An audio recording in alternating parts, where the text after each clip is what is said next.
Tallstar's Revenge. Chapter 1. Be careful, Tallkit! Tallkit paused when he heard Pale Bird's anxious call. I'll be okay, he mewed.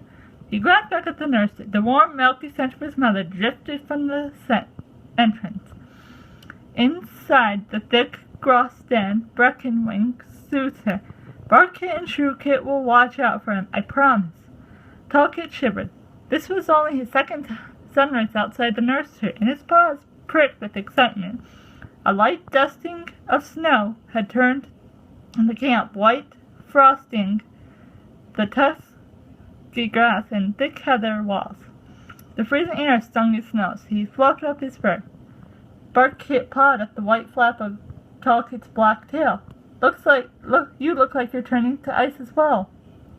Tallkit flicked his tail away, purring with amusement. His white muzzle and white paws would make it easier for him to hunt in the snow. Shrewkit bounced past him. Let's show him the hunting stones, barked Kit. Tallkit stared at his den mates. They were 3 moons older than him and twice his size. But he was determined to keep up with them. I thought we were going to climb Tall Rock again, he protested. I know I'll make it this time. His eyes stung at the bright, cold air. He'd only opened them for the first time a few sunrises ago, and they were still slowly adjusting to sunlight after the cozy gloom of the nursery. He blinked up at the high slab of granite where Barkit had told him Heatherstar stood to address the clan. It loomed, jagged and dark, from a wide sandy crater, which encircled like an empty pool the meeting hollow. Tallkit gazed into the wide-eyed. At the bottom,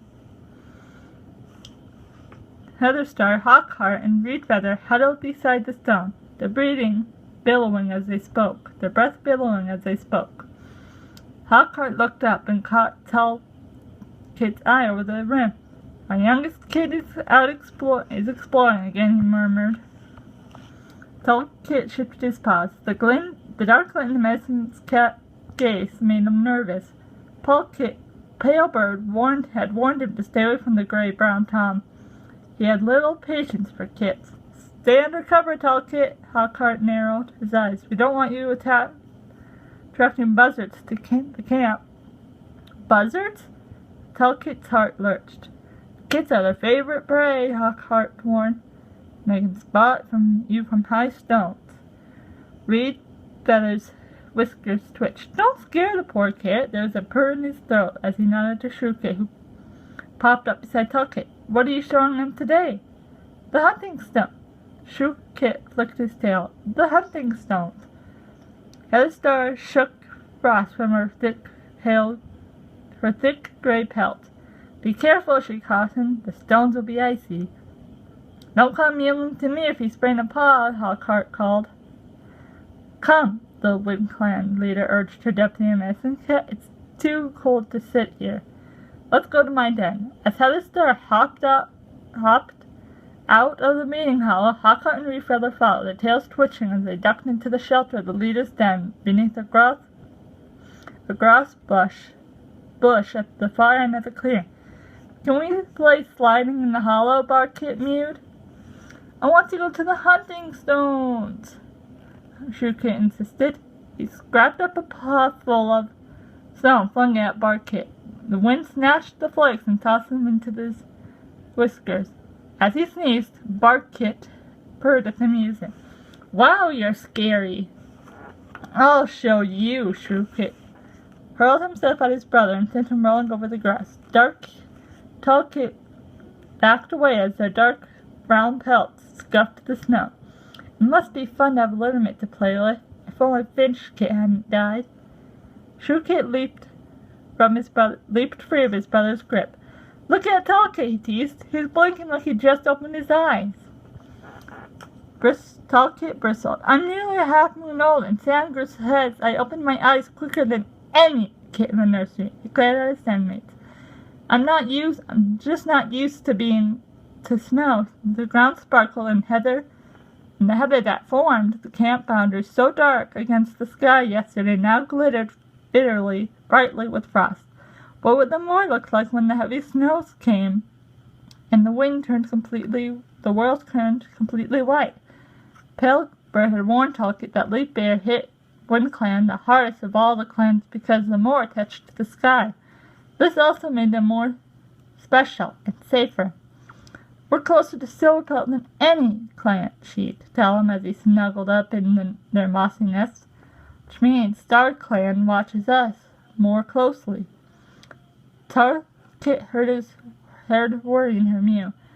"Is that why we tunnel under the moor?" he asked. "To hide dead warriors and other clans?"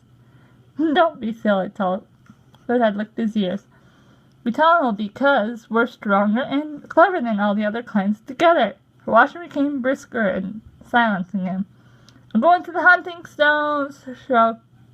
Kit charged across the grass.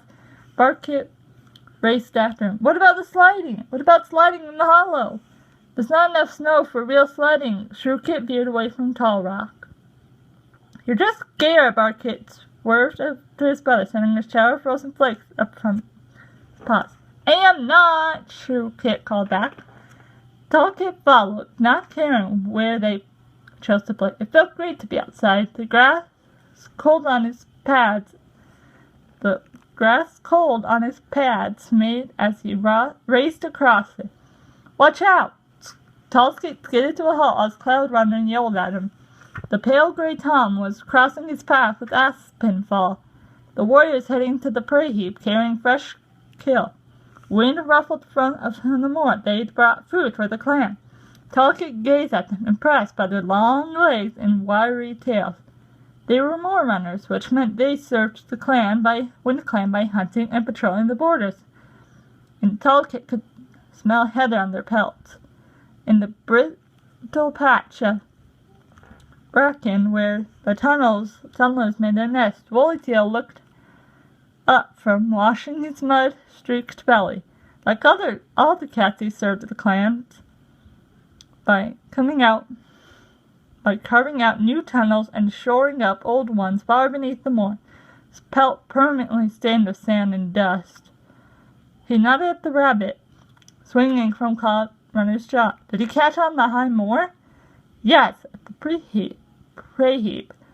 Cloud Runner kicked away a stable mouse left from the previous day's hunt and dropped his catch." "You're right as usual, Woollytail." Talkit blinked at Woollytail. "How did you know?"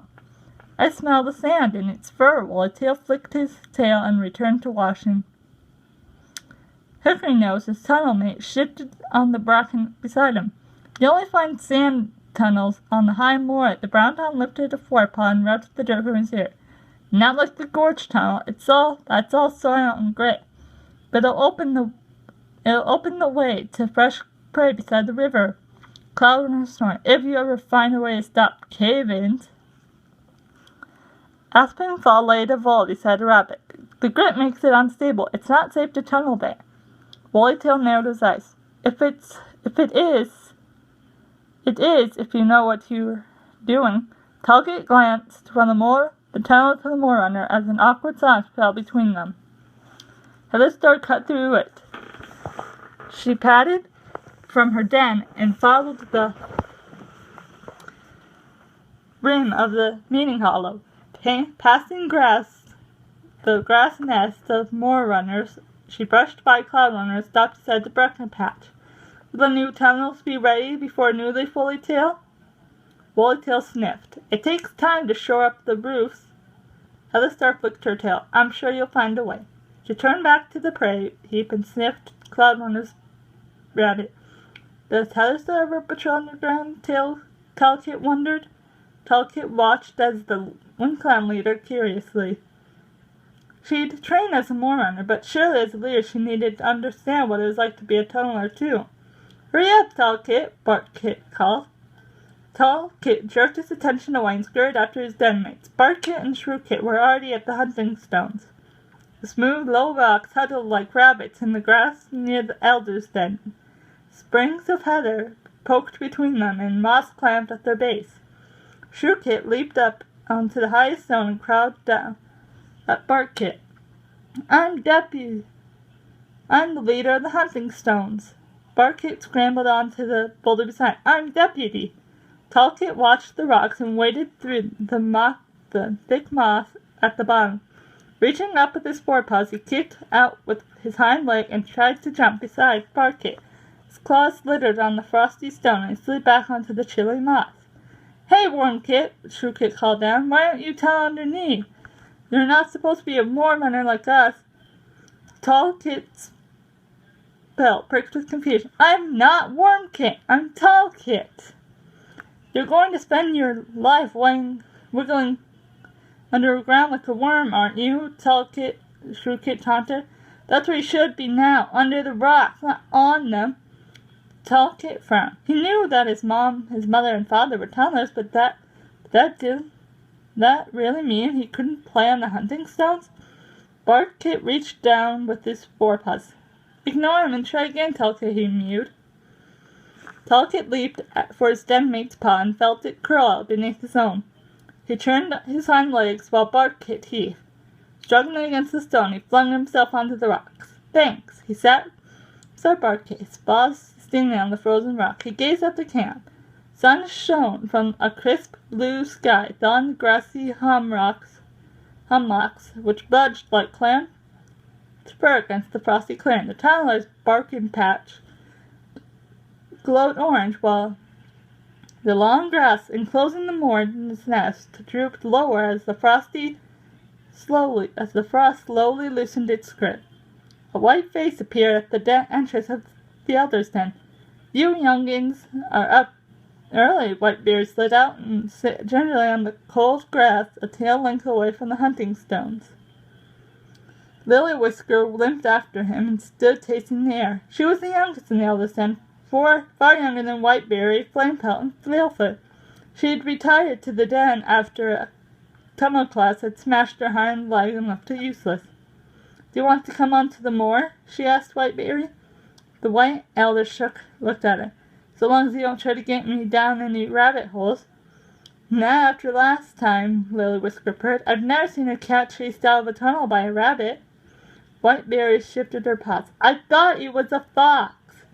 Her sense of smell must be worn out. Flicking her tail teasingly, Lily Whisker hopped toward the camp entrance. Her lifeless leg left a trail through the shallow snow.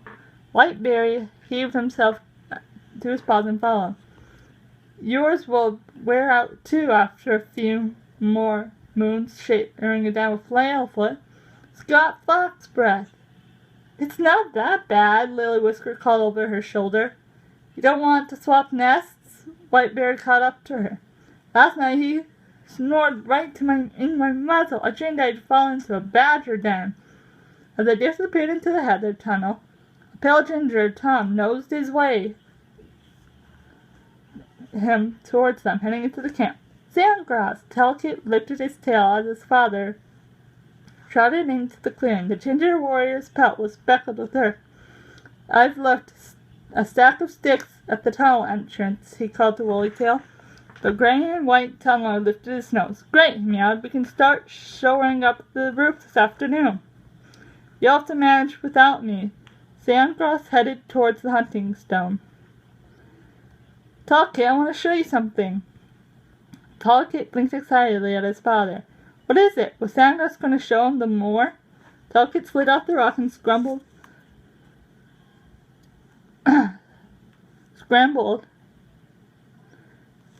over the tasky grass, skidded to a halt at Sandgrass's paws. "It's time you learned to dig." Disappointment dropped like a stone in Tallkit's belt. He didn't want to dig. He wanted to see the moor and feel the wind in his pelt. "Tallkit's going to go worming," Shrewkit jeered from the hunting stones. Tallkit spun around crossly. "Worms don't dig!" "Ignore Shrewkit." Barkit stepped in front of his litter mate. "He's just teasing." Shrewkit, Sandgrass snored. Typical moor cat, scared of getting sand in his eyes. He headed towards the tunnel's barking patch. Tallkit scrambled after him, ducked under spells as he stopped beside Woollytail's nest. Tallkit peeped out, relishing the warmth of his father's fur on his spine. "Do you think the sticks will be strong enough to hold up the roof?" Sandgrass wondered. Woollytail frowned. "They'll do until we can roll up stones into place. Perhaps we should take a different route to the gorge." Above Tallkit's head, Sandgrass's belly twitched. Wallace shook. We can't be far from clay now. It'll be harder digging, but there'll be fewer cave-ins. Sandgrass glanced towards Yellowstone. Talcott guessed he was thinking about Lily Whisker's crushed leg. Perhaps we should explore the rabbit warrens higher up. There may be a clay scan there we can dig into. But we've made so much progress over Leaf Bear, Woollytail argued. It'd be better to start again. The Tom's muscular shoulders twitched. They were wide as Tona Sandgrass's. Will I have shoulders like that when I'm a tunneler? Talcott's gaze stayed straight across the camp to Clouder and Aspen Fall. They were sleeker, much sleeker, built for speed, not strength. Talcott wondered what it felt like to run across the moor with the wind rushing through his fur. Sure, it'd be better than being squashed underground. He imagined his ears and nose filling up with mud and shuddered. Come on, Talcott. Sandgrass's mew broke into his thoughts. His father was heading for the moor's runner's nests. Talcott scampered after him, following past the swishing stalks to a patch of bare earth behind Talcott. Tall rock. There's good digging here, Sandgrass explained, running his paw over the ground. This is where I first learned to tunnel.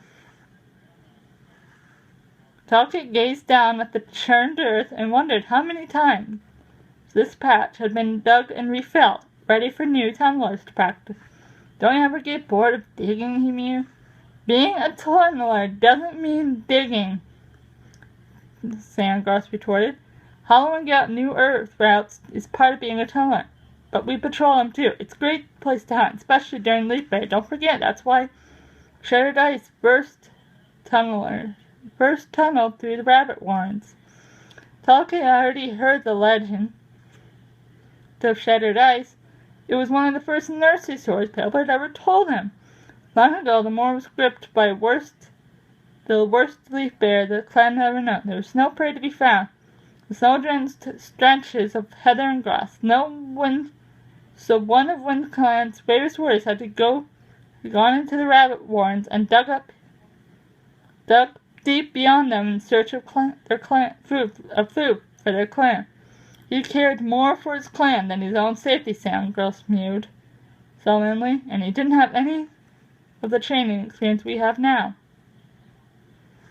He only had his courage and strength. Talcott stifled a yawn.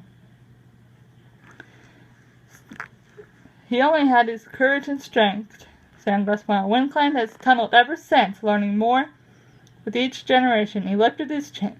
Without its stillness, WindClan would have suffered more hungry, prayless moons. Talcott's pelt prickled guiltily. How could he dream of running across the moors like Cloud under an aspen fall? One day his clan would depend on him. He should be proud to follow his father's paw steps. Unsheeping his claws, he began to scrap the earth, sending it showering behind him. Wait! Sandgrass swept his tail over Talcott's spines. You're not digging a hole to make dirt.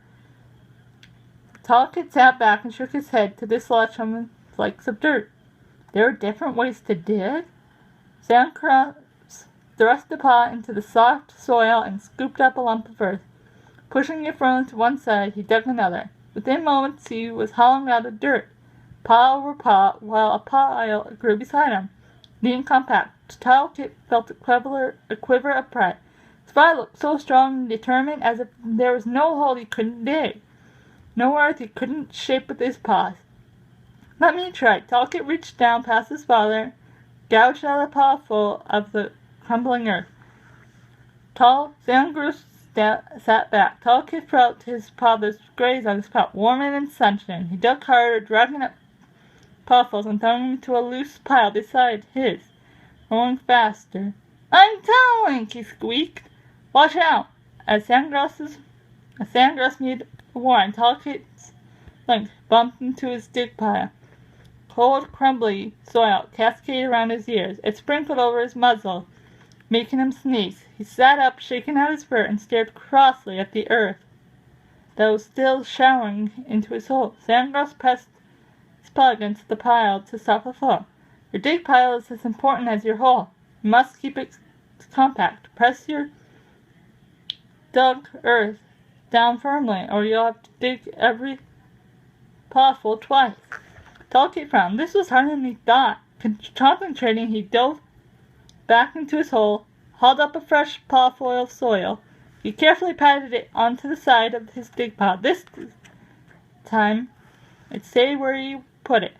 He reached into the hole with both paws, began scooping paw over paw, taking time to press each lump into his pile, just as Sandgrouse had done. Very good, Tallkit. There was pride in Sandgrouse's meal. So, Tallkit swallowed back a purr and kept digging. The hole was so deep now that his hind legs ached. Each time he reached down. Slow down, Sandgrouse whined. I'm okay, as Tallkit answered, his hind paws shot up underneath him. Muzzle first. He crashed into the hole. Pain scarred through his paws as they twisted the wrong way. His claws bending back as they cut the soil. A wave of earth smothered him, choking him and pushing him farther into the hole. Help! I'm being buried alive! Teeth sank into his tail, dragging him up. Are you okay? Sandgrass let go and stared into Tallkit's face. No! Tallkit's muzzle throbbed and his claws burned. I can't do this. I hate digging. Besides, I don't want to be a tunneler. A wail rose in his belly as soil stung his eyes. Pale bird! Chest heaving, he turned away and raced for the nursery. Well, that has been Warrior Super Edition Tallstar's Revenge Chapter 1. I am sorry for this chapter being long. There will be other chapters. I am glad I made the decision to have videos over 15 minutes. This chapter is already long. This video is already long as it is. I will be back today for chapter 2 because it's Tuesday and there's a snow day. So, comment, like, subscribe, bye, and stay tuned.